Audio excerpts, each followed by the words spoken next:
Hello, Scorpions, and welcome to Career Services Center's webinar. We will begin in about 5 minutes, but first let's take a moment to review webinar attendee expectations. Please be sure to type your full name and email address in the chat as we will be collecting attendance. Also, please mute your microphone and keep your videos turned off. Feel free to ask questions via the chat and someone will review them and we will answer questions at the very end. Please keep in mind, this webinar is being recorded and it will be posted to NSC's Career Services YouTube via the channel link below. If you are being distracting or disruptive, the host may mute your video or audio, so please refrain. All right, let's get started.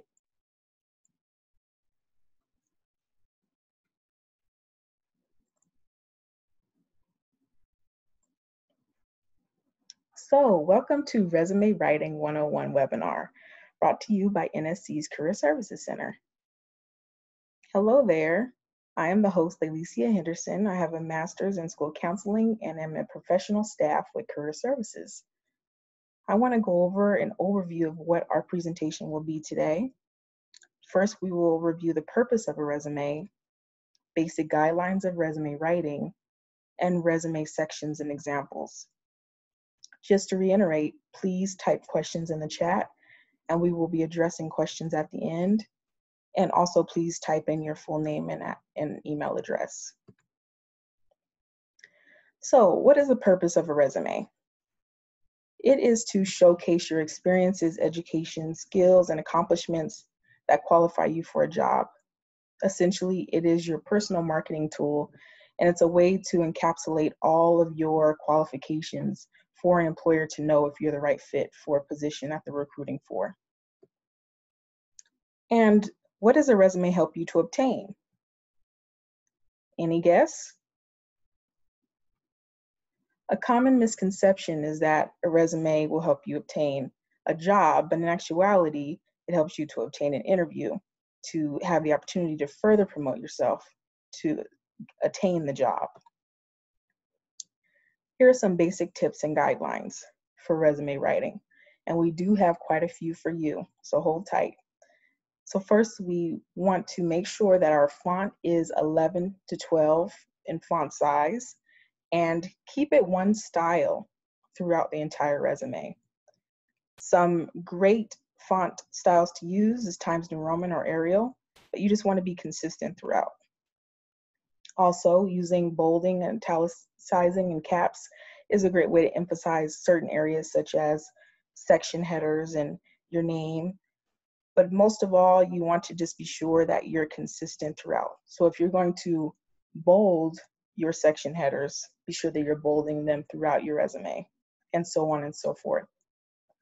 You want to order your education and experience in reverse chronological order, meaning you want to start with your most current experience and then work your way back. And be error-free. Check for grammatical errors and spelling errors. Additionally, it is a great rule of thumb to keep your resume at one page. It's just a way to make sure your resume is concise and that an employer or whomever can look at your resume at a glance and see all of your background information on one page. Keep your margins 1.5 to 1 inch and be sure that you have a balance of white space and text throughout your resume so it's easy to read. And therefore you don't want to have it too cluttered, so avoid paragraph formats where there's lots of text in a row, and also avoid any use of pronouns because it comes off unprofessional. Some very key tips and guidelines. One is use bullet points to start. All of your different work experiences, be sure that they start with bullet points and they start with action verbs. And action verbs are something such as facilitated or compiled or collaborated. Also, the use of numbers, percentages are ways to quantify your accomplishments within a position. And it does capture the employer or reader's attention. Also, if you are a junior in college or more, then you want to remove any high school experience as it is implied in your college education. Work experience of 8 to 10 years or more can be removed. So you want to keep it within at least 10 years is the furthest back you want to reach so that everything remains relevant. Everything else can be removed. Sections of the resume. Let's review. So first you have your contact header. Summary of qualifications is an option, education, experience, leadership and extracurricular activities, and skills. So first, the contact header. There are 4 main components for your contact header. Any guess? Well, first you definitely want to have your name, your physical address, email, and telephone number. And these are all ways that an employer can get in touch with you for an interview. Also, where should you place this information? Definitely on the top of the page. Here are some examples of some headers from resumes. So, for example, 1, you see Scotty. He does include his name. He has his mailing address, his phone number, and his email. But there is an error somewhere. Can you spot it? That's right. Loves Dogs 23 is not quite a professional email. And so you want to refrain from using any such emails that don't simply include your initials or something that's very, very generic. And so example 2 is a great way that Scotty could perhaps open up a new email that's simply S Scorpion. That just includes his initials. Now let's talk about objective statements. I know that this is a very popular element of resumes and some people do really like to use it, but should you use objective statements, yay or nay? Unfortunately, the answer is nay. So if you do have an objective statement, it is recommended that you remove it. Basically, it is irrelevant to an employer to see an objective statement. But instead of using an objective statement, you can certainly use a summary of qualifications, which is a lot more precise way to express to an employer, hey, these are my qualifications in a nutshell. Education. You always want to include the name of the school and the city and state. You want to also mention your degree, and you want to spell that out completely with no use of acronyms. For example, Bachelor of Arts in Criminal Justice or Bachelor of Science in Biology. Also, list your expected or graduation date, and using the month and the year does suffice. You do not need to narrow it down to the specific day. So for example, if you graduated this past May 2020, you can simply list May 2020. However, let's say this was last month. You might have listed expected graduation date, May 2020. GPA is a choice. It's totally objective and subjective if you want to include your GPA, but if you do, just be sure that it's 3.5 or higher, and if it isn't, then you can go ahead and just leave it off of your resume.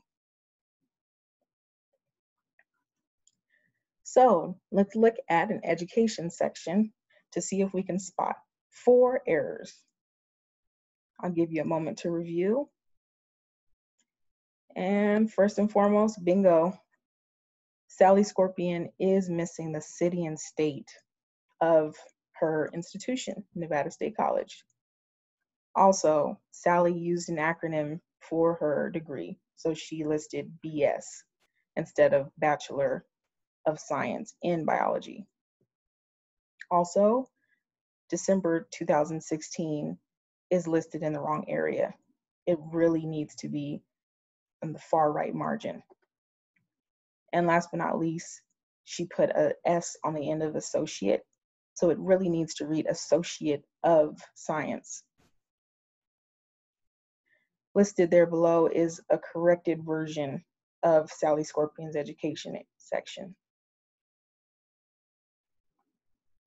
And here's another example of an education section where Sally is listing an anticipated degree.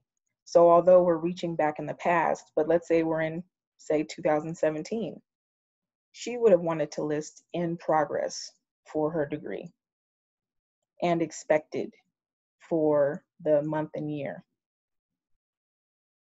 She also lists relevant coursework, which is completely legitimate to include on your resume, especially if it applies to the job posting. So the next section after your contact header and your education are a variety of options, but you want to keep in mind you can arrange these next sections from most recent to least recent. However, you can list the categories by most relevant to least relevant. So there we have work experience, relevant work, and additional work experience. You can break those up if there's some that you want to highlight first. Also, extracurricular activities, internship experience, etc. So let's take a closer look at the experience section. What is considered experience to include on a resume? Well, full part-time jobs, internships, practicum, research experience, and volunteer work all qualify as experience. Also, there are 4 pieces that you want to include within those individual experiences: job title, company name, city and state, and dates of experience. Please be sure to always include your start date and end date so that there's a clear frame of time that you did hold that position. Listing your responsibilities within each job. Let's talk about that. First, you want to always use bullet points. It's a way to break up your information in a digestible manner. Each bullet point should always start with an action verb. If it's a position that you're currently holding, you want to have your action verb be present tense. And if it's a position from the past, you want to use past tense. Also, vary your choices of verbs just to create some variety as people are reading through your resume. And very, very important, as you are applying to different positions or grad school, etc., you want to be sure that you're tailoring your skills and experiences based on what you're applying for. So, for example, highlighting jobs and accomplishments and achievements is always going to be important to have on your resume. However, based on that job posting, it'll let you know which backgrounds of accomplishments and responsibilities you most want to emphasize. And be concise and add enough detail so that an employer has an idea of what you contributed to your position and your company that you work for. And there on the far right corner is a quick excerpt of some action verbs that came from our resume guide. And the resume guide can actually be found on handshake.nsc.edu, and it's within the Career Services Center section under the resources area. Developing your bullet points. You want to ask yourself, what kind, how, when, for whom, and what for. Be sure that you're providing details within your bullet point. For example, let's say you first just listed you planned activities for a particular position. How could you expand on that to make it more comprehensive? Now you've changed it to planned and taught a weekly exercise program to 30 physically challenged children. So now you have expanded to include numerical values of how many children you were able to facilitate an activity for. You let it be known how often this activity happened. And so now, if I'm an employer, I am more intrigued by that second bullet point than the first because I understand more context of what you were doing. Let's do another one. So how can we expand generated retail revenue increases? Increases in revenue is always good, but how can we expand on that? Generated a 45% retail revenue increase by streamlining store operations and implementing a targeted digital marketing campaign. Now see there was an incorporation of numerical value once again. You let it be known that you were able to generate a 45% retail revenue increase. So now it quantifies what you accomplished and how the company benefited as a result of what you did and how you were able to accomplish that. So let's play our 4 errors game again. And now for experience. Can you see any errors? Once again, be sure to list that city and state. 70 should actually be a numerical value similar to the 10 and the 12. Gain, it's in present tense. However, that position was held in the past, so that needs to be past tense. It should be gained. And my is a pronoun, so that would need to be changed to just perhaps listing assisted fitness trainer, and you can take my completely out. Here are some examples of work experience that is eloquently listed, there's numerical values listed, and everything is in the correct tense. Honors and awards is another area that can be included in your resume. These you want to also date in reverse chronological order. Also, you can list these in rank of importance and relevancy based on what you're applying for. Some examples of what could qualify in an honors and awards area of your resume is academic honor roll, being class president, or receiving an award. Skills is another great area to include within your resume, and it's typically the last section of a resume. Within the skills section, it is very important that you only include hard skills, such as computer skills, foreign language, or technical skills. Listed on the bottom right corner, there is an example of how computer skills is listed as Word and PowerPoint, Excel from Microsoft, and then also there's some language skills that are listed, such as being basic understanding of French, reading, writing, and listening. Certifications can also be included, such as CPR. Other sections within a resume can include extracurricular activities, volunteer experience, internship experience, athletic experience, leadership, and research.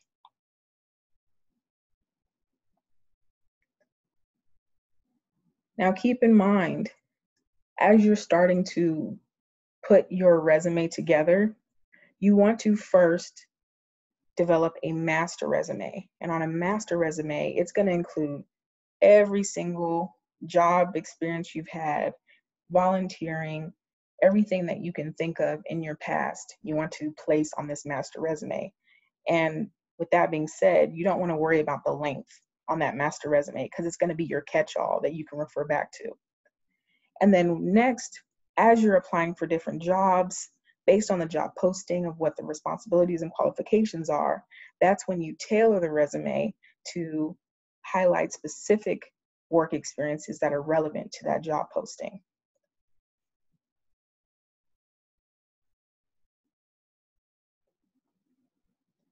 Now, why tailor your resume? What's the benefit of it? Well, many companies, especially large and mid companies, do use ATS tracking systems, which is pretty much a computerized system that sifts through the data on resumes that are submitted for a position, just to give it that first look and just to make sure you have the basic education qualifications, the minimum experiences and background that they're looking for to fill that position. And then after you move through that round, the employers will take a look at your actual resume. So with that being said, it's important that you are using keywords from the job posting and incorporating them into your resume so that you can make it past this ATS tracking system round, so that an employer can actually take a look at your resume. With that being said, there are some things that can interfere with the ATS tracking system, such as using abbreviations, tables, and using fancy formatting. Sometimes those can interfere with the computer system picking up the data from your resume. So on the left here is an example of a job posting, and it has a position description. And there is a resume that has incorporated a lot of the same keywords that was in the job posting into the resume. And so highlighted in yellow is what a supposed ATS tracking system might have picked up to be similar wording and responsibilities. Now let's look at some sample resumes. So bringing it all together, all of the different areas that we have just reviewed. Sally Scorpion, she has an exquisite header that lists a very professional email. Her education area is up to par. She's listed all her degrees thoroughly, and she does include her GPA, and it is over 3.5, so that is sufficient. Moving on down, she lists her work experience. You can see that the work history that she has, that she currently is holding, she has present tense action verbs, and all of her bullet points are thoroughly developed. And then working our way down, we can see that the positions that she previously held, she's using past tense action verbs. She includes some organizational experiences. And then on the very bottom, the club experience that's also a part of her organizations. Another example here, we have a similar formatting, but just another way to highlight how you can format your resume, but making sure you're keeping within the same guidelines that is previously discussed. Here, Sally Scorpion happens to have a volunteer experience section, which is another great way to gain experience, and it is valid to include on your resume. Notice the additional skills section on the bottom. That is a quintessential way that you can accurately list your skill set by only including hard skills such as being bilingual and having Microsoft Office experience as well. Moving on along, we have another example of a resume here. And what's different from the previous two is that this particular student happens to be a nursing major, and so they have some clinical experience. And this is the way that you could list your clinical experience. You list the hospital there, and also you list the city and state similar to your work history. And of course, you want to list the time span and reverse chronological order as previously specified. Now, what type of paper should you use to print your resume if you were ever in the position to need to print your resume? I don't know if you noticed that hint in the picture there, but yes, you're correct. It's resume paper. The difference between resume paper and normal paper is just that the resume paper is a bit thicker, and it does stand out for an employer to see that you've used this very professional paper to print your resume. Some things to avoid when printing your resume is you never want to print double-sided. You want to definitely keep your paper clean and wrinkle-free. And in order to do that, you can possibly use a portfolio pictured there that would keep your papers clean and wrinkle-free. And now let's talk about references. Where should your references go on your resume? They should go on a separate page. They actually should not be included on your resume. So be sure when you're including your references and when applying for a job that you create a totally separate Word document for your references. It should not be included on your resume. And one last note, all of the hard work that you would put in to put together your resume and use your master resume and the job posting to tailor your perfect resume for this position. However, If you had a lot of typos within your resume, it could cost you that interview. So you want to proofread, proofread, proofread, triple check for accuracy, make sure it's typo free. And now we're going to do one last exercise. We have 4 excerpts here of bullet points, and we just want to see if we can find some more errors.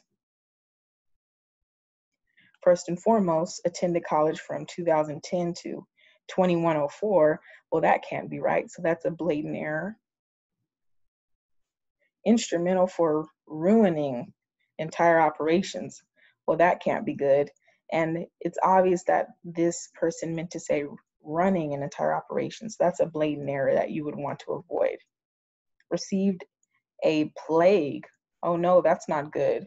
That should be received a plaque. And so that is another example of an error that can occur. And on the bottom there, if is mentioned twice. And so that's another error that an employer could see and could cost you an interview. And last but not least, please follow us on social media and check out our different resources that we post about. We'd love to have you follow us on these different platforms. Thank you for your time. Thank you, Scorpions. And if you have any questions, once again, please type them up in the chat and we can address those. And be sure to reach out to us on our telephone line, leave a message, and we can get in contact with you, or you can simply email career@nsc.edu. And don't forget to check out our website.